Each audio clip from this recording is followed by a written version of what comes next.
drawing the parallels between then and now, I think what's most pernicious about this particular moment is not that the person in power disagrees with a story that's being written or is trying to suppress a story.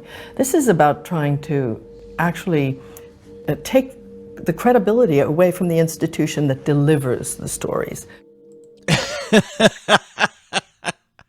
She was talking about the person in power being Donald Trump. It was us, brothers and sisters.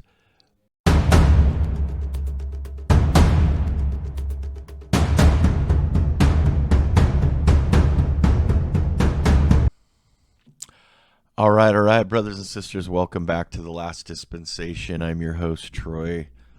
We're going to.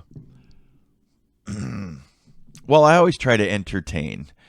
At the same time, this is going to be maybe a little touchy for some of you.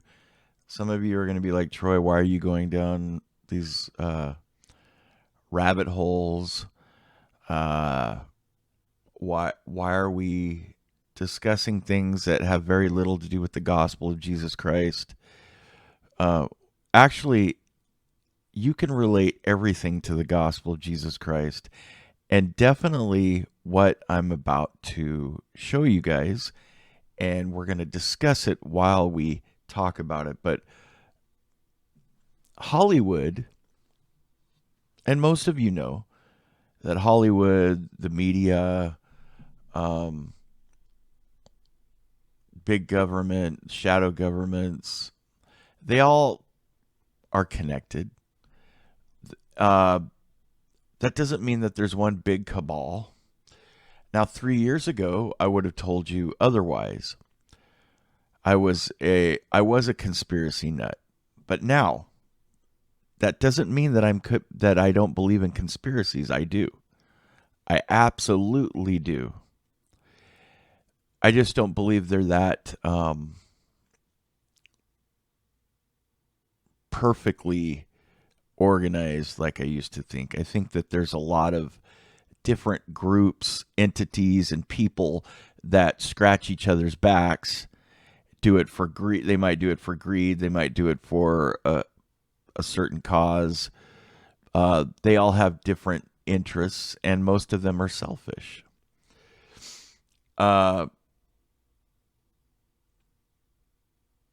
I never, so what happens is you have, and I have to be careful what I say here because this could be jerked down, but conspiracies do exist. Now, there have been things in the past, especially during the Trump administration and in the years 2016 through 2020, well, 16, 17, and 18, and then part of 19, you saw a lot of podcasters and videos and influencers showing you things that you never thought existed, and the things that Ezra Taft Benson and J. Reuben Clark and others talked about in their speeches and in their talks. Do I believe there is an agenda on the left, or don't even call it the left? I would say that there is something going on that is ominous. Now, could some of these people still be altruistic in their minds, thinking that they're benign or they're benevolent, or that there's some form of altruism coming from them? Yes. I don't believe that they all are in a back room going whoa and conspiring to do evil against others. But to be, you have to be pretty heartless when you're narcissistic. I think that a lot of people in those positions lack empathy up at the top. So let's just get into this. I'm not saying that this particular person that we're about to observe is not benign, is not a good person. But I'll tell you one thing, we can all agree on this, that the the mainstream media is definitely, it's obvious that they're all connected and that they all do have one thing in common, and that is they speak the same language. They are running the same gambit. They are pushing the same propaganda. Absolutely. There's no doubt. Come on. You have to be a silly-headed nilly-muggins. Ninny-muggins. A cotton-headed ninny-muggins. There we go. That's from I was going to say the troll. The elf. Yeah. All right, let's get into this. And before I do that, I would like to read you this. And there's a few quotes I'm going to be reading.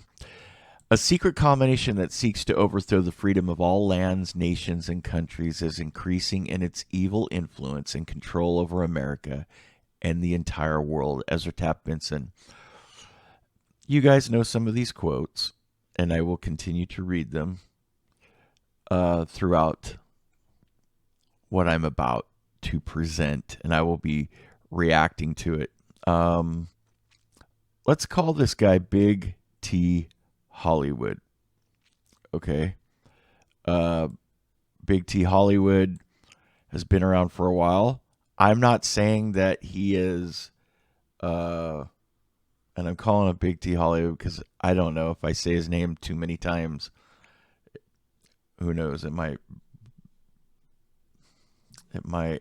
set off some alarms in the algorithm or whatever.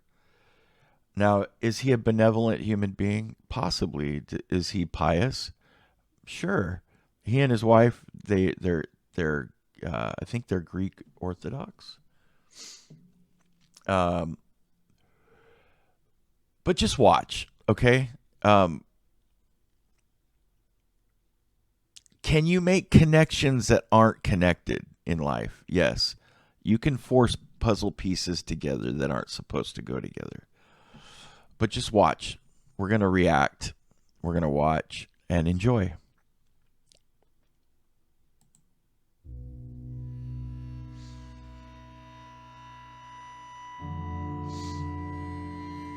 Tom Hanks has made his career playing real-life people, typically noble men, in positions of extreme stress. All things considered, I know that I'm one of the luckiest men in the world. To be here on Earth again, to have enjoyed a career in the nation's great space program, and then to be played on the big screen by Tom Hanks. Zowie. But what few people realize is that Tom Hanks has had a close relationship with the US government throughout his career. But how did Tom come so far so quickly? Well, nepotism. It just so happens that his great-great-great-great-great-great-grand-uncle, Luke Hanks, was none other than the great-great-grandfather of Abraham Lincoln. And I'm not kidding. Take a look.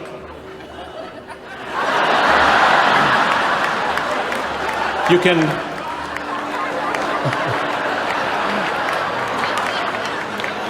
You know, they joke about things like that, but it's not necessarily nepotism, but there are connections there. I mean, people do rub elbows with each other, and you can really see the similarities.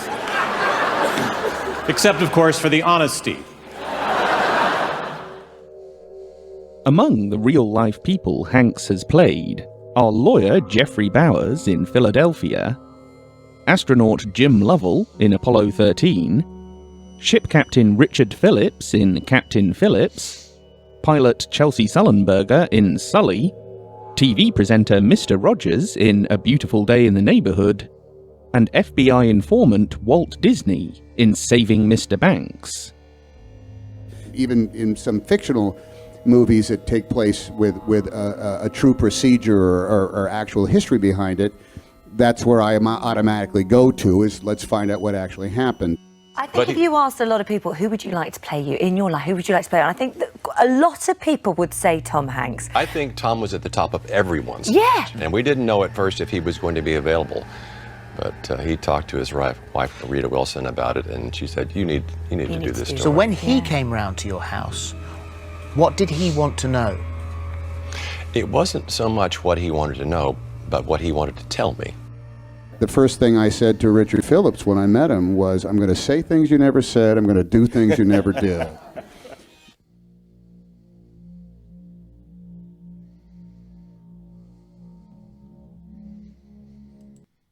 All right. So before we get into this, this video is it's very interesting because I was like, Tom Hanks, give him a break. You know, he's been behind a lot of conspiracy theories. And when I say conspiracy theories, that doesn't mean that they're necessarily untrue just because I call it a conspiracy theory. But like I said, 3 years ago, I was in a certain place where I believed 99% of the things. Now I know that there still are conspiracies, but it's more like 70% of it is right. And a lot of the other things is like, okay, because everyone had their own theory. Every podcaster, influencer, book I would read, person in the past, Carol Quigley, I can go on and on. They had their own ideas of who the cabal was, you know, who was at the top of this pyramid. Is there really a, you know, yeah, well, there are groups and people that are in control of things. Absolutely. So, not to repeat myself, but as you watch this, pay attention just to the facts. And it's interesting. This could be a nothing burger, but before I go on, I wanted to tell you that. So let's go. Perhaps more than any other actor and producer in Hollywood, Hanks has worked with government agencies on many of his biggest and most important films. In 1987, he starred in the reboot of Dragnet, based on the TV and film franchise from the mid-20th century. Just like the originals, the 1987 version was supported by the real-life LAPD, and the department's Hollywood liaison, Dan Cook, worked on the film. In 1994, he got the title role in Forrest Gump, and the producers asked the Pentagon for military support. The DoD ultimately rejected the project, as they felt the script contained too much swearing and sexual content, depicted the military in a stereotyped way, and they didn't like the scene where Forrest moons the president. They also objected to the script portraying the army conducting an experiment to put together a group of dumbos and half-wits who wouldn't question orders. Even though the Pentagon refused to provide any help, the filmmakers changed this aspect of the story. In reality, there was such a program, known as McNamara's 100,000, where men of substandard intelligence were conscripted and sent to fight in Vietnam. Subsequent investigations found that these men were more likely to be killed or injured, and in the years after the war were more likely to be unemployed, poor, and divorced. While early scripts for Forrest Gump reflected some of these realities, in the final version, he becomes rich, gets married, and lives a happy life.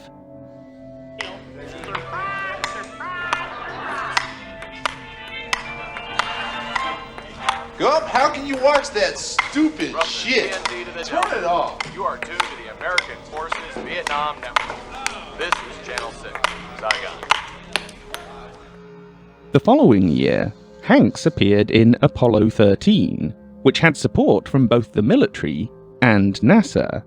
Despite providing the bulk of the support, NASA did not insist on having input on the script. while the US Navy only provided assistance for the brief ocean rescue scene at the end. They insisted that the writers remove all the swear words from the film. This is why this movie about 3 men nearly dying in outer space contains no swearing, making it less true to life, but more family-friendly, and a more positive depiction of America's finest. There's nothing wrong with making something family-friendly, right? I don't have a problem with that.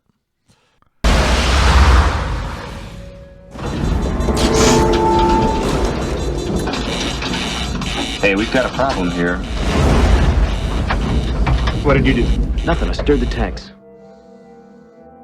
In 1998, Hanks starred in Saving Private Ryan, which was supported by the US Army.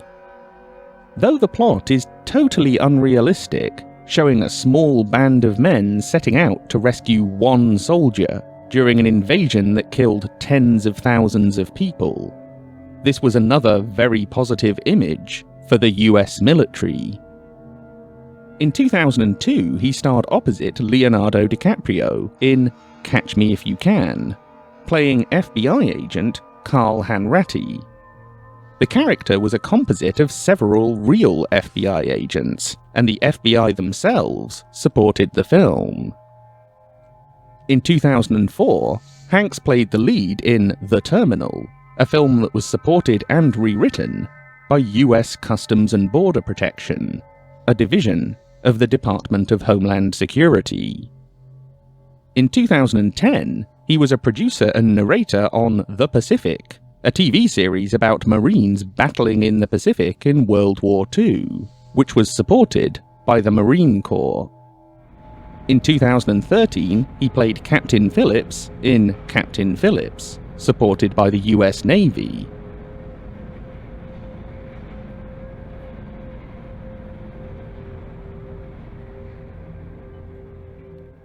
In 2016, he played Sully in Sully, supported by the US Air Force.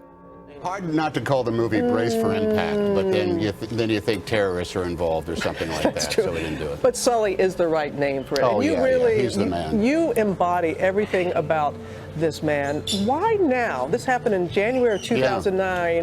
Why do you think the timing is now for the movie to come out, Tom? Well, I think Okay, so one thing that stood out to me when I was watching this is, why are there certain people in high positions, whether they're actors or politicians, why are there certain people that no matter who they talk to in the mainstream media, whoever they're being interviewed by, they're always adored, liked,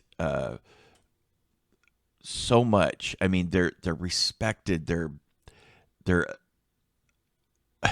adorned with all of these accolades, and they're just like, they could do no wrong, and it's just, you know, it's funny how Steve Martin was laughing about the nepotism thing. No, it's not maybe nepotism with a lot of people, okay, but why are there people, for instance, why did President Trump, everything he did, I was talking to a friend of mine yesterday, and I was like, there's no human being on the earth that could do everything wrong all the time. Everything, every decision. There's never been a president that except for Donald Trump, that did everything wrong, completely wrong. But then President Biden could there is no guile in him at all whatsoever. And it's just interesting to see the media and how they're so biased with the way that they are biased with people, whether they're politicians or movie stars or whatever, and it makes you wonder what's going on here, you know? Is it because he's a great actor?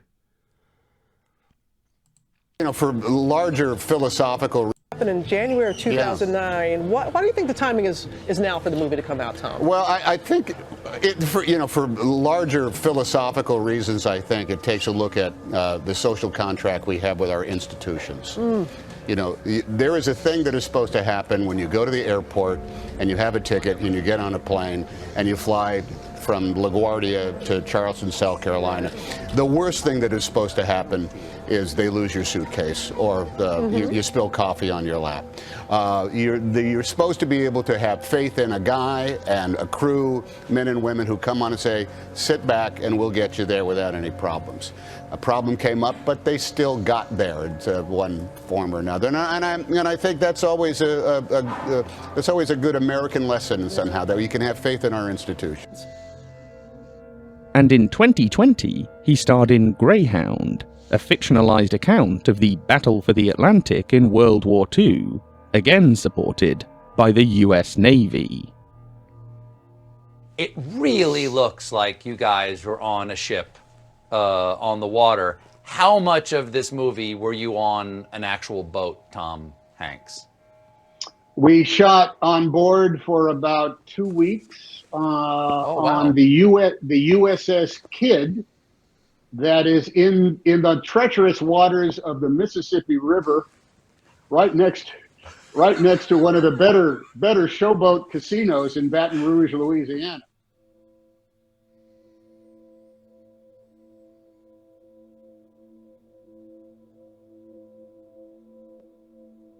In only his second film, The Man with One Red Shoe, Hanks first came into contact with the CIA.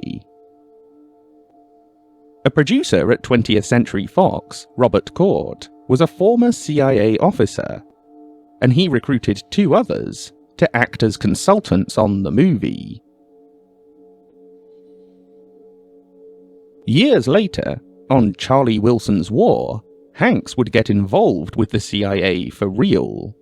The film tells the story of how Congressman Charlie Wilson teamed up with the CIA to arrange for billions of dollars of support to the Afghan Mujahideen during the Okay, so this is where we need to pay attention. Now, like I said, all of these things could just be coincidence. You know, so what? Yeah, they have CIA people, former CIA agents and operatives. They have a lot of contributors help film movies that have had experience in certain areas, and so that the story is accurate, right?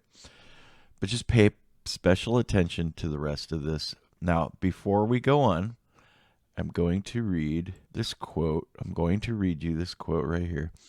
I testify that wickedness is rapidly expanding in every segment of our society. See DNC 1, 14 through 16, DNC 84, 49 through 53.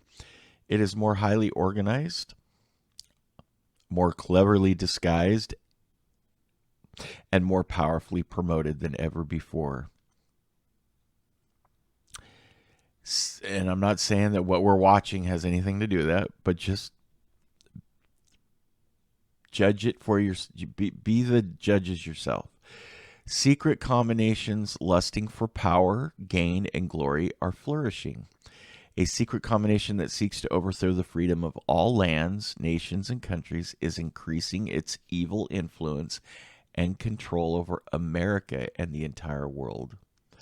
See Ether chapter 8, verses 18 through 25. It's in the Book of Mormon, brothers and sisters. And that is also President Ezra Taft Benson. Yeah, I'll read you the other 2 later. Charlie Wilson teamed up with the CIA to arrange for billions of dollars of support to the Afghan Mujahideen during the Soviet-Afghan War. A former CIA officer, Milt Bearden, as well as the CIA's Hollywood liaison, Chase Brandon, worked on the script. Early drafts included scenes depicting the CIA directly training the Mujahideen in Afghanistan, and mention Al-Qaeda, as well as a particularly vicious Mujahideen leader and associate of Osama bin Laden, Gulbuddin Hekmatyar, whose faction received the largest proportion of CIA support. The early scripts also showed Wilson drunkenly crashing his car one night and then fleeing the scene, and had the film end on the morning of 9/11, when Wilson is at home and feels the room shake when a plane hits the Pentagon. None of this made it into the finished film. Tom Hanks absolutely says that this is going to be his next starring role, and he's going to play Charlie Wilson. So, and the interesting thing about him, he on the face of it, he doesn't quite work, except for one thing, which is, well, two things. One is just such a brilliant actor that anything he thinks he can do, he can. But the other is that what characterized Charlie at every single point, no matter what he was doing, no matter how egregious his activities were, somehow people always liked him.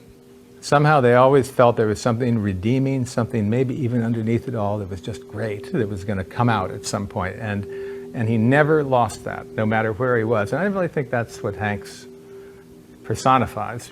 He personifies something that we all like about us, about the best in America.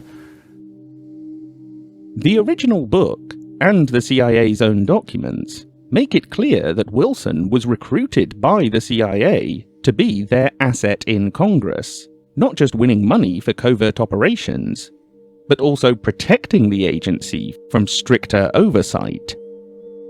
But the movie plays off Wilson's connection with the CIA as a buddy cop story, featuring lots of jokes and drinking, but nothing of the deeper relationship. When did you realize his connections, how wired he was? Okay, so it's interesting, so I'm kind of showing you what I got out of this.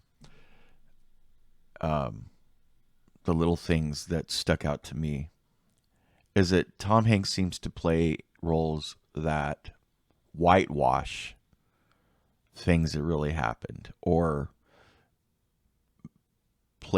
make something look more innocent than it did, or changing the whole narrative.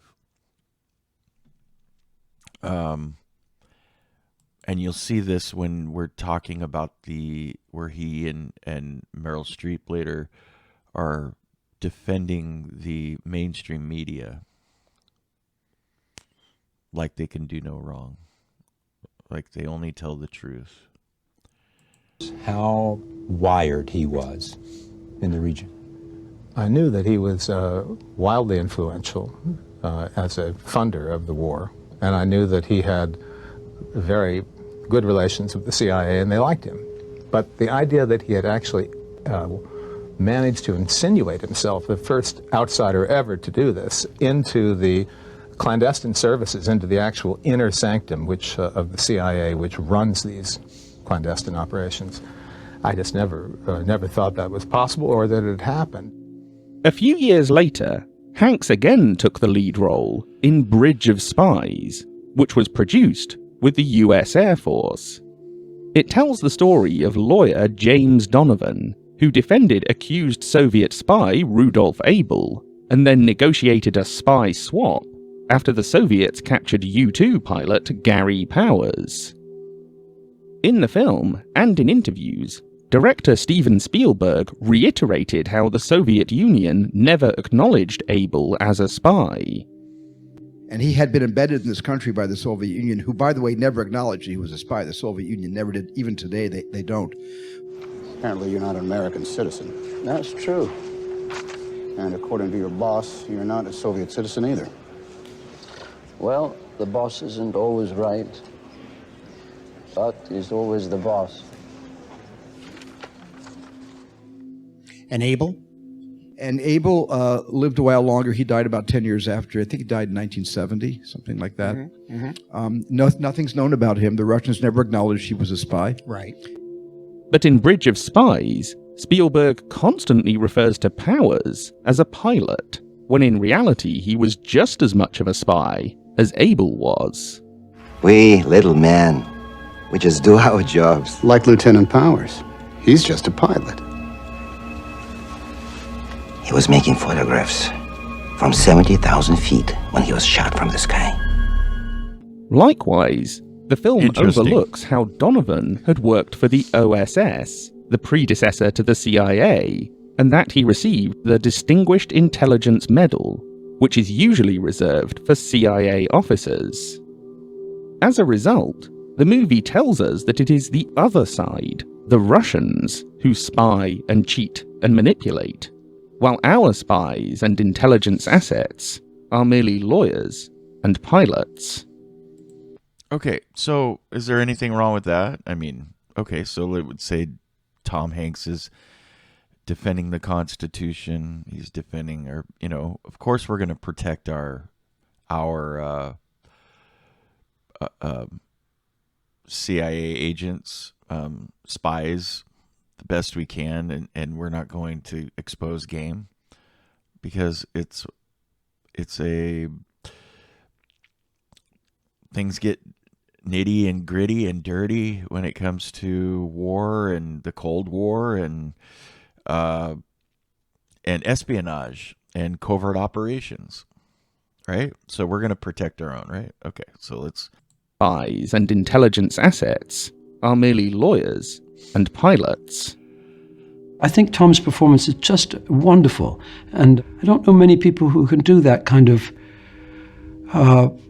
thing of a heroic quality in a very normal, good man, found in a place in society where you would least expect to find it amongst insurance lawyers. The U-2 plane itself, you told me, where did you shoot that now? And give a little idea what the planes are like. Right, we shot that at Beale Air Force Base. The U-2 program is still an active program. And I don't know how many U-2s there are at the base that was classified, but they allowed us to use a vintage U-2, but it had been painted black. And we didn't have the budget to paint it silver the way it was in real life. 2 years later, Spielberg and Hanks reunited to make The Post, the story of the Washington Post publishing the Pentagon Papers. Spielberg, Hanks, and Meryl Streep openly admit that the aim of the film was to defend the US news media against a wave of criticism and to make journalists look good. We have a story that happened to take place, in... All right, I want to repeat that. And to make journalists of the Washington Post publishing the Pentagon Papers. Spielberg, Hanks, and Meryl Streep openly admit that the aim of the film was to defend the US news media against a wave of criticism and to make journalists look good. Okay. Now, that's where I was... So I had been watching this video up until here, and then I was like, are you kidding me? That says a lot. And it makes all the other things questionable. Do you see what I'm saying? We have a story that happened to take place, in 1971 that was frighteningly like the story that we've been enveloped with over the last 18 months. The fact that, it's more than mudslinging. They're throwing rocks at the media. Often the rocks are being hurled at the largest collection of truth when the truth doesn't appease the rock hurlers. What is day in and day out? We're the rock hurlers. And these people are saying this, Tom Hanks, Meryl Streep, Steven Spielberg, are defending the mainstream media with a straight face.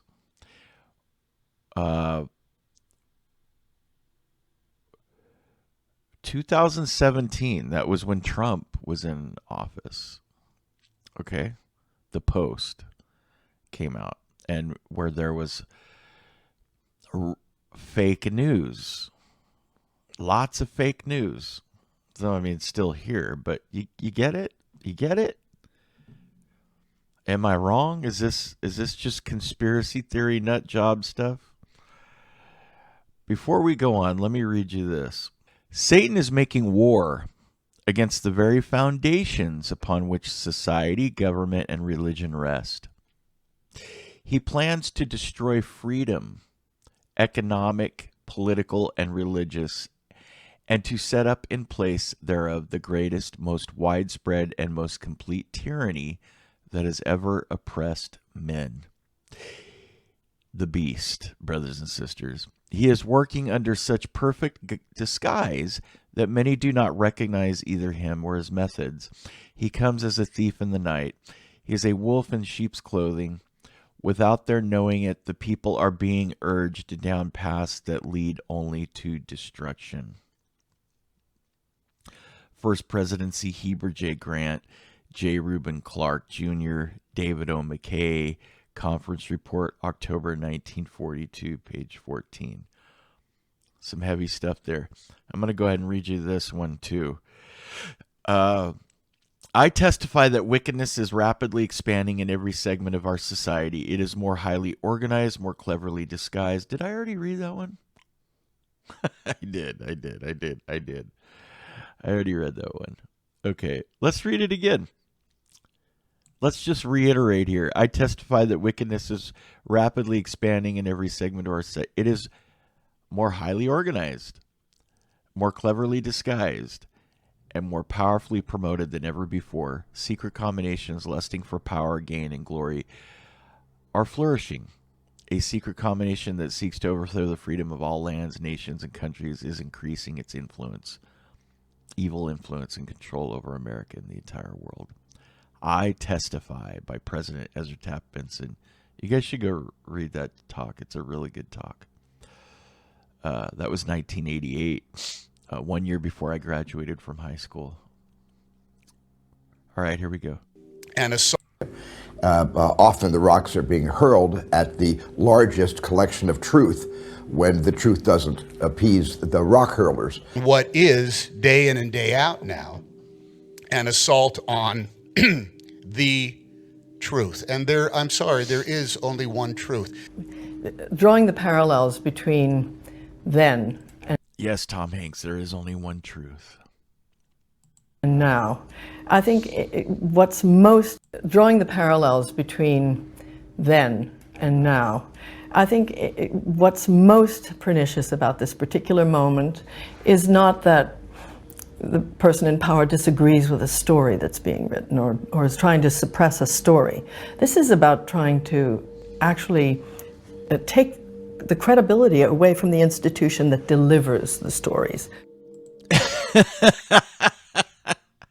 She was talking about the person in power being Donald Trump.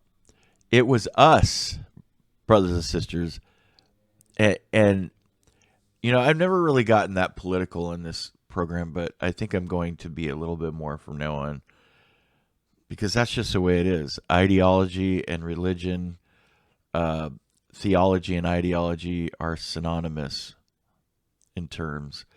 And for her to say that, and Tom Hanks, it's just crazy. This was during the Trump administration, and it was us that didn't believe what was going on. I didn't need Donald Trump to say fake news. I didn't need him to say that. I could see it for myself. Really? Don Lemon is that's the news guy, huh? That's the one delivering only one truth, Tom Hanks? Wow. Our Big T Hollywood. Big T Hollywood. In The Post, Hanks plays the editor of The Post, Ben Bradlee. From the beginning of his career, Bradlee worked for U.S. intelligence, initially for the CIA-connected U.S. Information Agency. Documents in the CIA's archive record how he was kicked out of France due to his work for the government, as well as Bradlee's move to Newsweek's Washington, D.C. bureau, and include numerous letters between Bradlee and several CIA directors throughout his time as editor of The Post. They even discussed recruiting him as a consultant so they could better understand how secret information was being leaked to the press. Tom and I both knew Ben. Ben Bradlee was my neighbor for many, many years. He lived right across the street. He and Sally Quinn lived right across the street from me on Long Island. And we saw each other every summer. So I knew Ben, and Tom knew Ben as well. And I thought that Tom brought the essence of Ben to life in his portrayal of Ben Bradlee. He was like a model of a newsman, like a lot of... Oh, he lived and died for it. Ben Bradlee was fabulous. He said, there's this great, I watched all sorts of... Actually, I met the man. I had dinner and drinks with him, and he was just like that. He spoke his accent. He said, you know, you got to make sure, if you're going to put it on the front page of the paper, you've got to make sure it's right.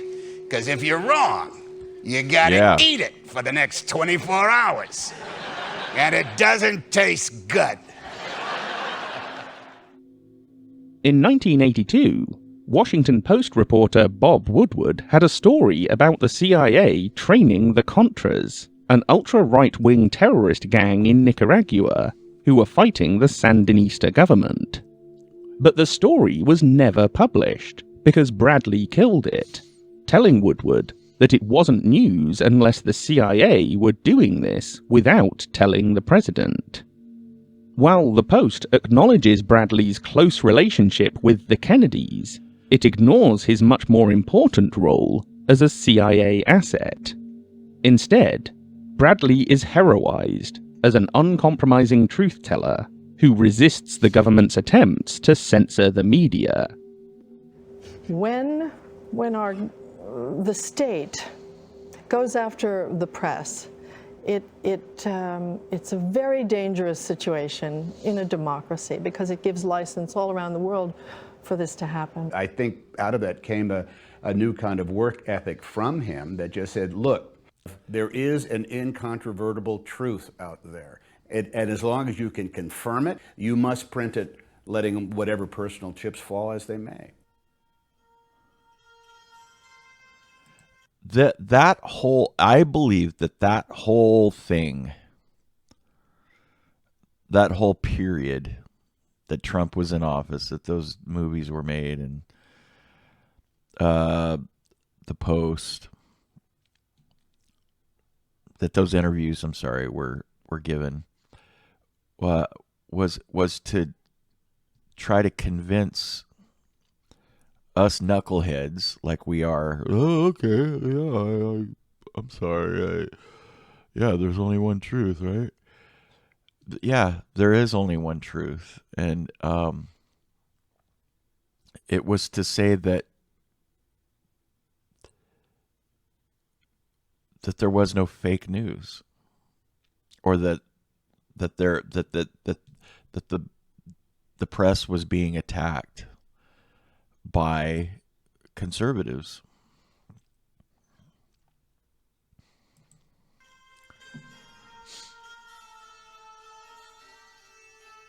Alongside helping to polish the public images of the Pentagon, CIA, and FBI, Tom Hanks also fronted The Terminal.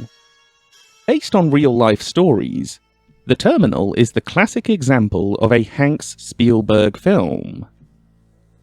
On the surface, it is a schmaltzy comedy about a man who is stuck in an airport, and all the amusing adventures and hijinks he gets up to.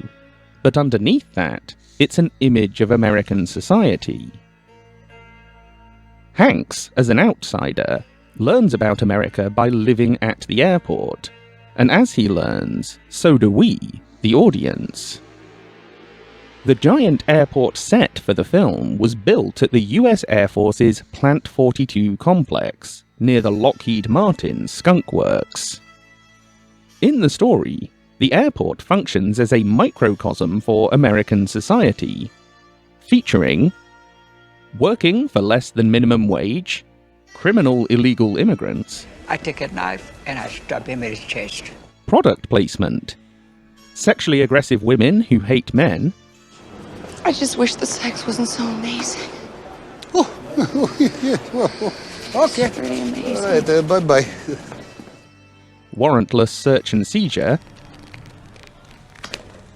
the capitalist class system, food stamps, immigrant sex pervert stalkers, product placement, assaulting black juveniles, government bureaucrats complaining about their salaries, $19 an hour. Unbelievable. Do you know that's more than I make? Harvey Weinstein, eating junk food due to poverty, constant surveillance, and product placement. Where do I buy the Nike shoes? Ultimately, The Terminal is a piece of pro-corporate, pro-government propaganda. The filmmakers approached US Customs and Border Protection for help on the movie, but the CBP insisted on did you hear major that? rewrites. Eating junk food due to poverty of pro-corporate. Where do I buy the Nike shoes? Ultimately, the right here.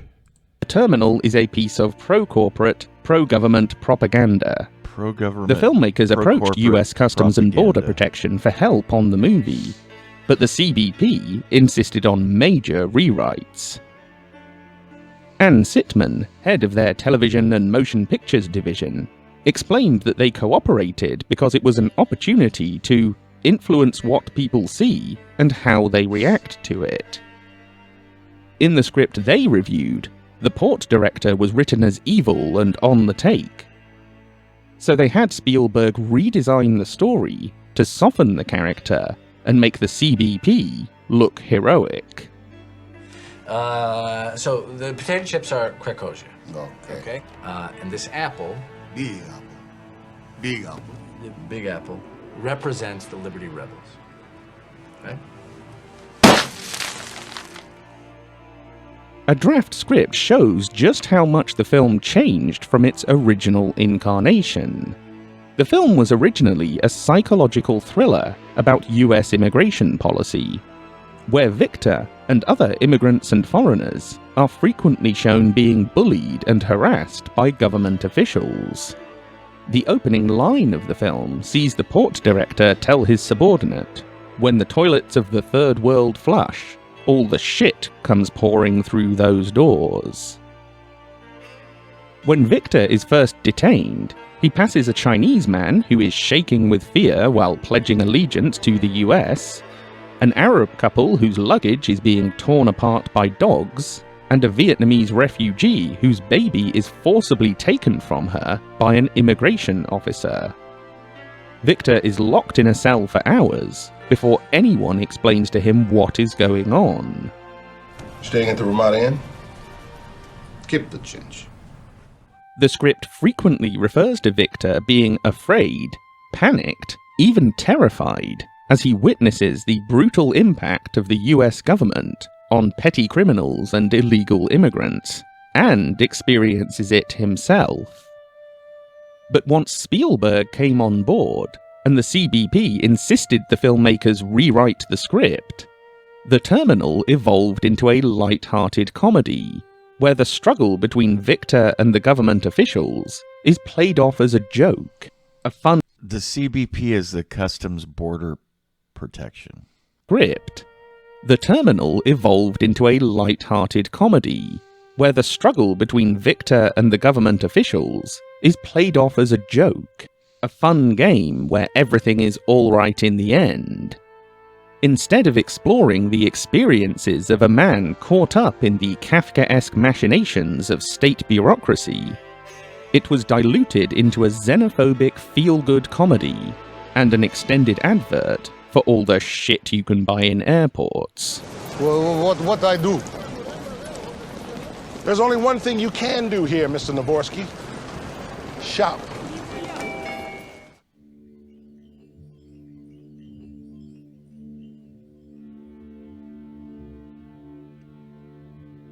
So, who is Tom Hanks? One of the most beloved actors in Hollywood?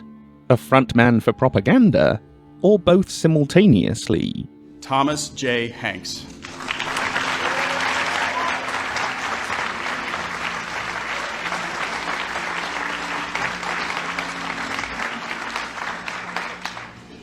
Throughout a distinguished film career, Tom Hanks has revealed the character of America as well as his own. Portraying war heroes, an astronaut, a ship captain, a cartoon cowboy, a young man growing up too fast, and dozens of others, he's allowed us to see ourselves not only as we are, but as we aspire to be. On screen and off, Tom Hanks has honored the sacrifices of those who have served our nation, called on us all to think big and to believe, and inspired a new generation of young people to reach for the sky.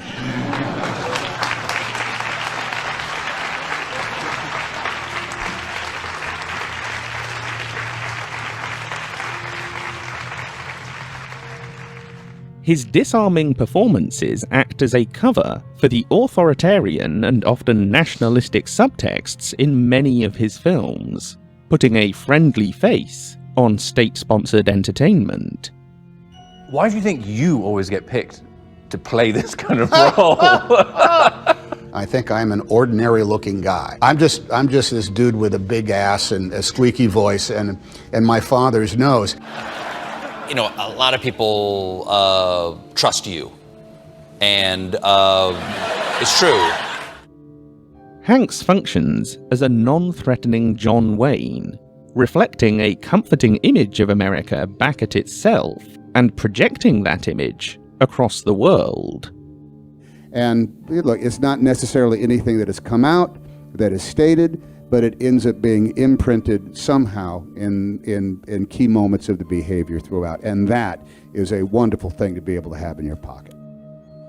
In total, Hanks' films have glorified war, covered up for the Pentagon's mistreatment of its own people, encouraged military recruitment, trivialized US immigration policies, protected the news media, and whitewashed the CIA's influence on America and the world. And that's all true. We just watched evidence of that, right? Okay, we're almost done here. However, he has no intention of going into politics, preferring the more influential role as a Trojan horse for government propaganda.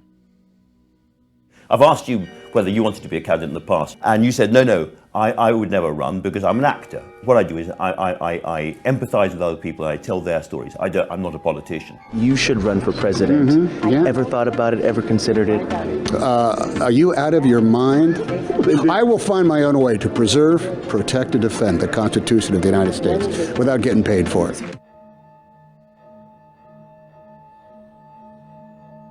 Okay, so is that what Tom Hanks is doing? Is he defending the Constitution of the United States of America? Is he a front man for propaganda? Is he just a likable actor?